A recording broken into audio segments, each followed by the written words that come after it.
Hello guys, welcome to my channel and to day 1 of Christmas Card Series 2015. Now, I promise you many card making videos in the upcoming weeks, but today I thought I will share with you how I created some Christmas ornaments. I'm using a Reverse Confetti layered snowflakes dies, and I must confess I was in love with this set right away when I saw it. The possibilities are endless. You can mix patterns, you can mix colors, whatever materials you use. In this video I will be using fan foam with glitter, but you can also use felt, paper, whatever else you can find in the craft store. So let's get started. So like I said, I will be using this fan foam covered with glitter, and this is the Reverse Confetti die set. I already cut out each one of the 3 colors I will be using, which is silver, green and red. I thought I'm gonna go with traditional colors for these ornaments. And so as you can see, I die cut all my layers, so I will actually be needing 2 of the base layers. I want the back to be flat and the pattern to be on only one side. And so now I'm trying all kinds of combinations so that each snowflake is different. So as you can see, with the dice you can cut out 3 base shapes, which is those I am actually assembling right now. And then you have a lot of these tiny little pieces that you can embellish your ornaments, which I think is really awesome because you can come up with all kinds of different ideas and patterns for your ornaments so that each one is different.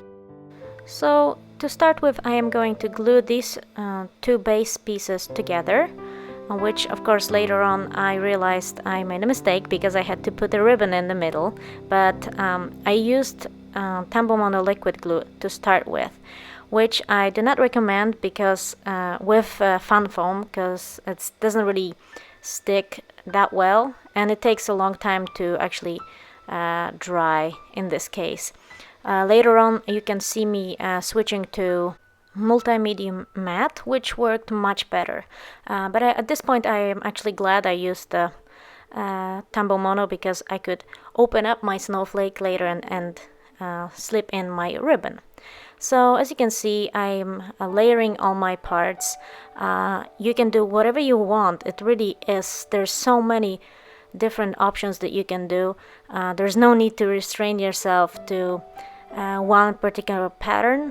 I just wanted to make 3 so that they match each other because this is going to be a Christmas gift, and so I wanted to keep it very Christmassy and very traditional in this case.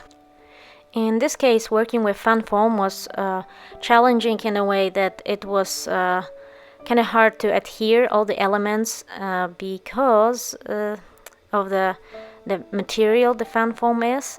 Multi-medium matte worked much better than the other glue I used, and as you can see I could totally open the whole snowflake and add my ribbon without any problem. But I guarantee you that if you add multi-medium matte, close your snowflake, maybe even add some kind of acrylic block on top for it to dry, it will not open and will not fall apart.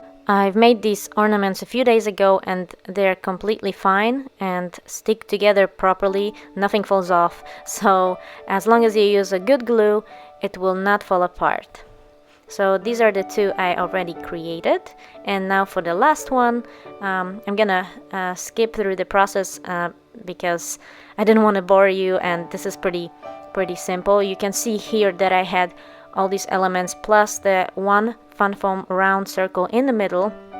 That is because fan foam is pretty thick, so when I added that kind of intricate snowflake on top, I just wanted it to be on the same level as the ends of the snowflake, and if I didn't put that piece of round fan foam, then it would bend down. So here is the 3 snowflakes that I've created, and now I have a little additional ornament for you. So first of all, I'm working with my Sizzix machine. I'm cutting out 2 layers of this. This is a regular glitter paper, not fan foam, just a regular glitter paper. I'm cutting 2 of these big shapes of snowflakes. And now I have to cut out 2 pieces of just regular cardstock in the same, preferably same color, so when you look on the side of your snowflake you don't see some different color. So I'm cutting out 2 red ones.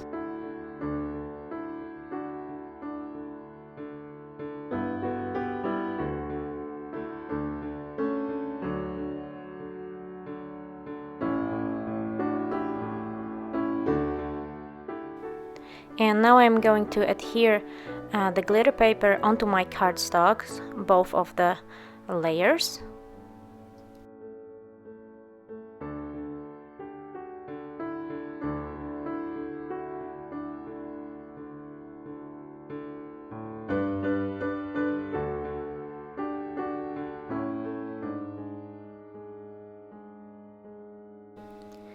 And now I will take these 2 pieces and I will cut a circle in the middle.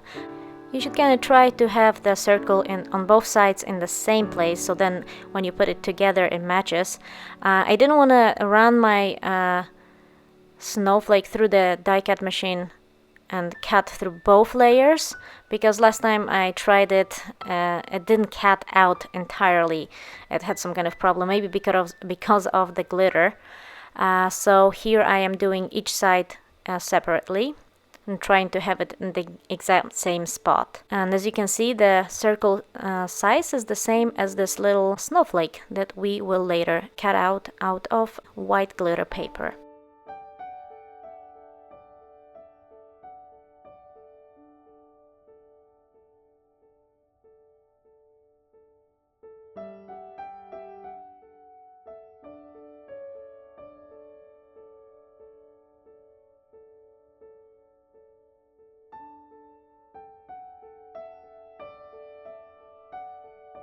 So now I'm gonna do the same with the little snowflake. I'm using a piece of white cardstock and a piece of white glitter paper. And I'm gonna glue the glitter paper to the cardstock snowflake in a minute. I'm also using Tambo Mono multi-glue for this project because it works perfectly with just a regular cardstock and the thin glitter paper.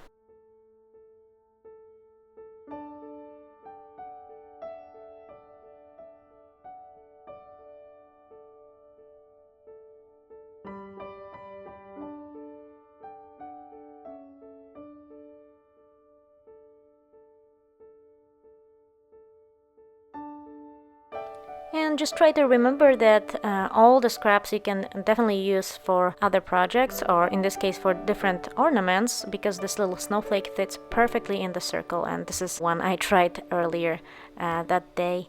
And so now I have all my elements cut out. I need some kind of thread. In this case I'm using a nylon thread that I had from long time ago.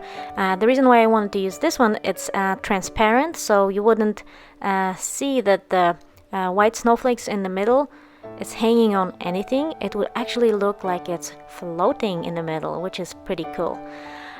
So I am going to try to attach it in the middle. One of the tricky parts about nylon thread is that it's extremely hard to work with because it's slippery and it doesn't want to stick for a long time where you want it to. So it kind of was hard to put it inside and keep it there, especially that I wanted to have a little loop at the top so that I could put my ornament on a Christmas tree. But eventually I did it, and you just have to be patient and maybe use an acrylic block to put on top of your completed ornament and let it sit there for a little while. That way it would glue all the parts together properly.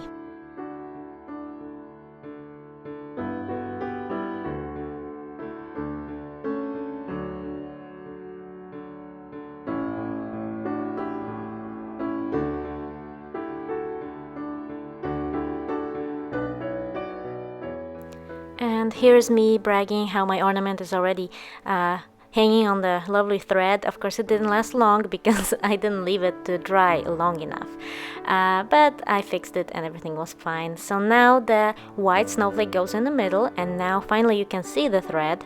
The worst is behind us. We just have to put the top for our white snowflake and center it on the thread, and then just use an acrylic block to leave it there for a little while so the glue dries and the whole ornament is perfect. Here's the one I made before, and I just wanted to show you how fun it is with the center part moving around.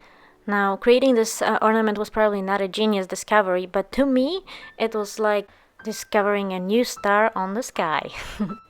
And I just couldn't stop playing with it.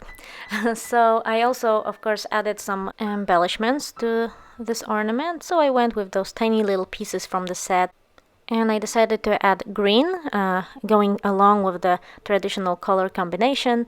I also added the green glitter paper that I had in my stash.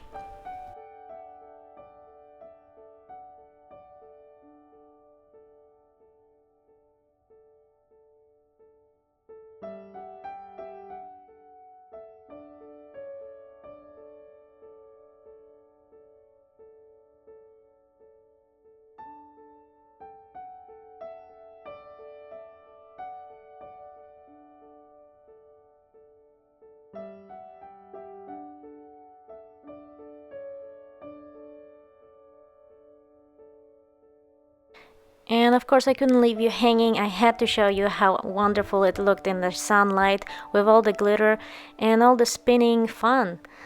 I really love how it turned out, and I can only imagine how beautiful it will look on the Christmas tree, surrounded by all those beautiful colorful lights. And that finishes the day one of Christmas card series. Thank you so much for watching. I hope you enjoyed it. And if you did, give me a thumbs up and maybe consider subscribing to my channel. Have a great day. Bye!